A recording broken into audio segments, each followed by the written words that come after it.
Salam jumpa dalam Renungan Harian Katolik Paroki Santo Thomas Rasul Sribawono. Hari ini Selasa 27 Agustus 2024, kita memperingati perayaan wajib Santa Monica. Injil diambil dari Injil Lukas bab 7 ayat 11 sampai dengan ayat 17.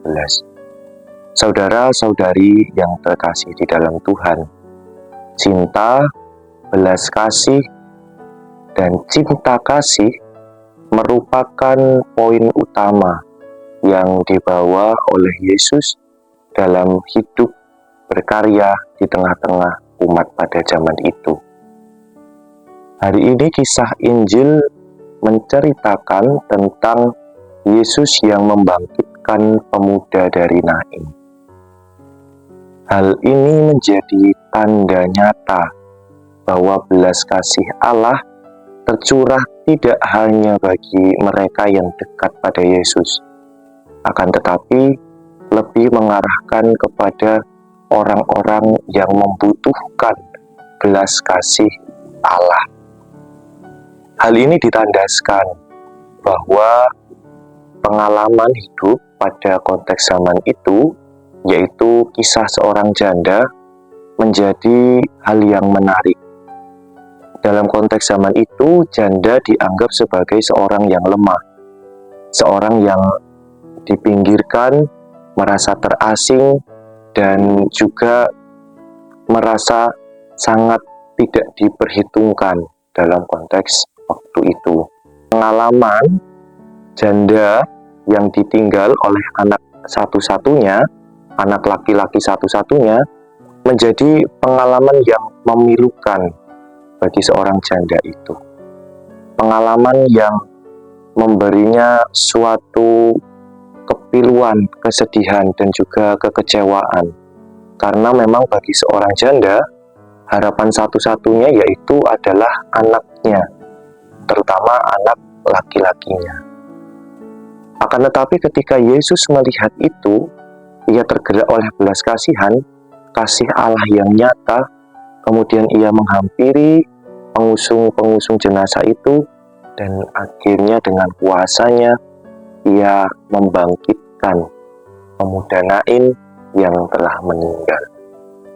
Saudara-saudari yang terkasih di dalam Tuhan, dari pengalaman Injil hari ini, pengalaman dari janda ini, kita kemudian bermenung bahwa cinta dan belas kasih Allah nyata bagi orang-orang yang lemah, nyata bagi mereka yang terpinggirkan, dan nyata juga bagi mereka yang terasing. Santa Monica yang kita peringati hari ini juga menunjukkan hal yang sama. Dalam perjuangan hidupnya selama belasan tahun, ia hanya memohon satu harapan kepada Allah, yaitu untuk pertobatan anaknya, yaitu Agustinus, dan juga suaminya, Patricius. Dalam pengalaman keseluruhan hidupnya, Santa Monica hanya berserah kepada belas kasih Allah. Ia tidak ada putus-putusnya terus berdoa kepada Allah agar anaknya dan suaminya dapat bertobat. Setelah sekian lama, bertahun-tahun, bahkan belasan tahun, ia berdoa hingga akhirnya Allah dengan belas kasih-Nya yang nyata menjamah doa-doanya. Dengan satu pengalaman, di akhir hidupnya ia melihat bahwa Santo Agustinus akhirnya bertobat. Dan juga di akhir hidupnya sebelum meninggal, Patricius, suaminya, juga bertobat dan mohon dipermandikan. Pengalaman belas kasih Allah, cinta kasih Allah, menjadi tanda nyata kehadiran Allah di dalam hidup kita. Belajar dari pengalaman permenungan Injil hari ini, dan juga perayaan Santa Monica dalam gereja, kita diajak untuk menyadari belas kasih Allah itu di dalam hidup kita.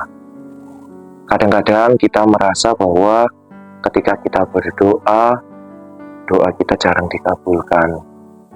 Ketika kita berdoa harus menunggu waktu yang sangat lama, yang kadang-kadang membuat kita bosan, yang kadang-kadang membuat kita kecewa, dan juga yang kadang-kadang membuat kita ada rasa kurang percaya terhadap Allah.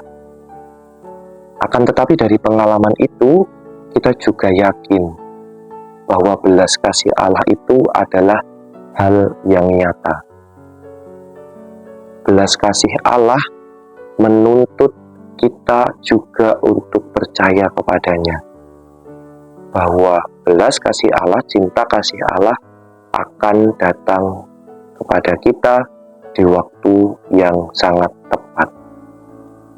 Allah mengabulkan doa-doa kita bukan sesuai dengan keinginan kita semata-mata, melainkan sesuai dengan kehendak Allah dan datang di waktu yang sangat tepat.